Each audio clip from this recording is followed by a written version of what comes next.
Perón gradualmente ascendió en la estructura del poder. Su amigo, el general Farrell, se convirtió primero en ministro de guerra y más tarde, el 11 de octubre de 1943, en vicepresidente. En noviembre de ese mismo año, Perón fue puesto al frente de la recién creada Secretaría de Trabajo y Previsión. El encuentro de Perón con los dirigentes sindicales y los obreros que visitaban su despacho fue uno de los episodios claves de la reciente historia argentina. Los sindicalistas se sorprendieron de tener ante sí un interlocutor atento a sus problemas que incluso los solucionaba. El 15 de enero de 1944, un terremoto destruyó la ciudad de San Juan. Pocos edificios quedaron en pie en la vieja capital cuyana. Perón dirigió la campaña de solidaridad con la población sanjuanina. Se organizaron reuniones artísticas y festivales deportivos a beneficio de los castigados por el terremoto. En uno de estos festivales tuvo lugar otro encuentro histórico. Una historia de amor adquiriría decisivo significado político. Eva Duarte había nacido en 1919 en Los Toldos, provincia de Buenos Aires.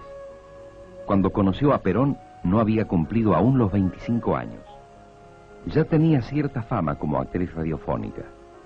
La relación con Perón modificaría su vida.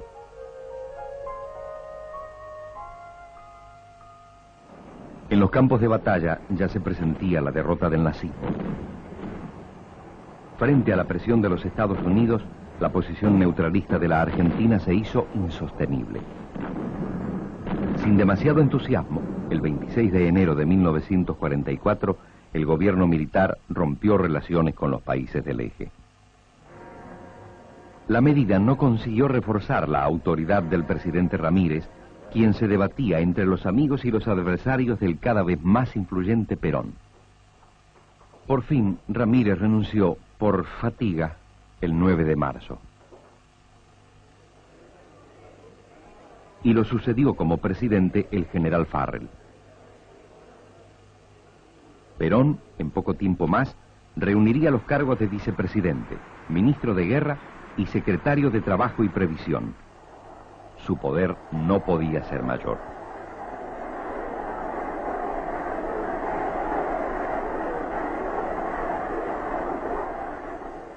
Perón hizo promulgar leyes que marcaron un auténtico avance en la situación de los trabajadores.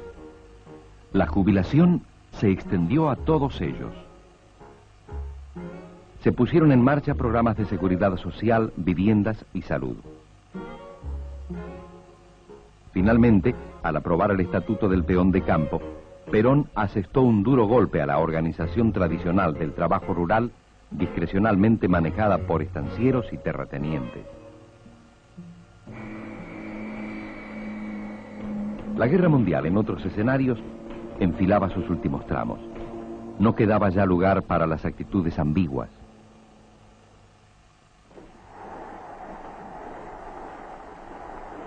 Los Estados Unidos, para reforzar su presión, llegaron a retirar su embajador de Buenos Aires. Farrell cedió. Declaró algo tardíamente la guerra al eje y firmó el Acta de Chapultepec, por la que se establecía un nuevo sistema interamericano dominado por los hermanos del norte. Solo entonces los norteamericanos se avinieron a designar un nuevo embajador. El enviado se llamaba Sprill Braden y se especializaba en distinguir los demócratas de los nazifascistas. El 7 de mayo de 1945, Alemania se rindió incondicionalmente a las fuerzas aliadas.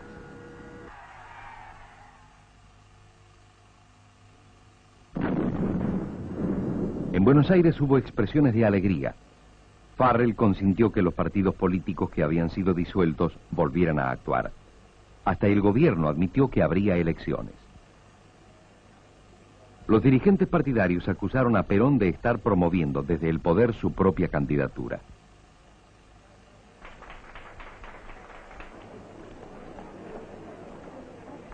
El 19 de septiembre, la oposición organizó una marcha de la Constitución y la libertad.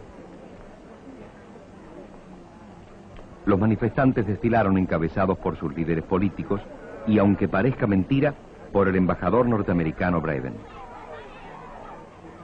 Poco después, la crisis se precipitó. Los militares que se oponían a Perón formularon un duro planteo. El 9 de octubre, Perón se vio obligado a renunciar a todos sus cargos. El 13 fue arrestado en su domicilio y llevado a la isla de Martín García, pero el presidente Farrell ordenó, 2 días después, traerlo de vuelta a Buenos Aires para que fuese internado en el hospital militar. A las 2 de la madrugada del 17 de octubre de 1945, Perón ingresó en el hospital. La jornada iba a dividir en 2 la vida argentina, antes y después del 17 de octubre. Grupos cada vez más nutridos que provenían de los barrios obreros y del cinturón industrial comenzaron a fluir hacia la Plaza de Mayo. La plaza se fue llenando con esas masas oscuras y olvidadas. Se mojaron, es cierto, los pies en las fuentes del paseo, pero no porque fueran el aluvión zoológico de que habló un político opositor a Perón, sino porque venían a dar testimonio de su presencia y a proclamar que ya no podrían ser excluidos de la vida del país. Pidieron a gritos la presencia de Perón. Finalmente se decidió ir a buscar a Perón al hospital militar.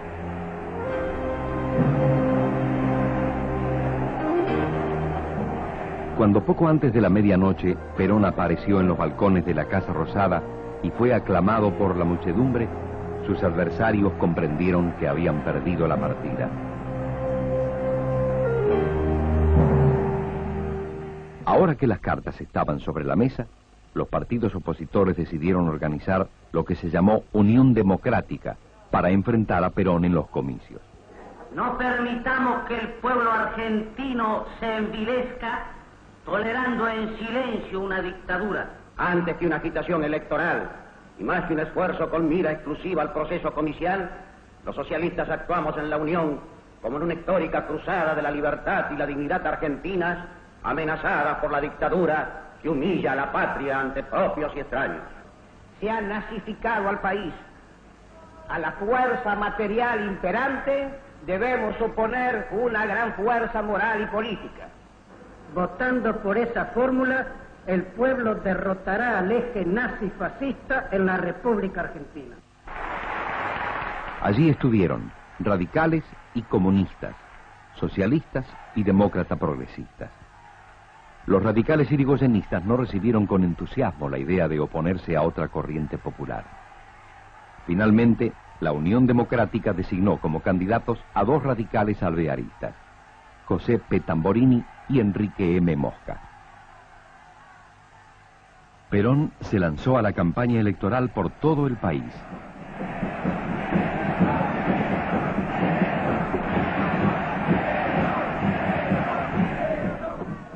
Su eslogan más eficaz fue «Braven o Perón».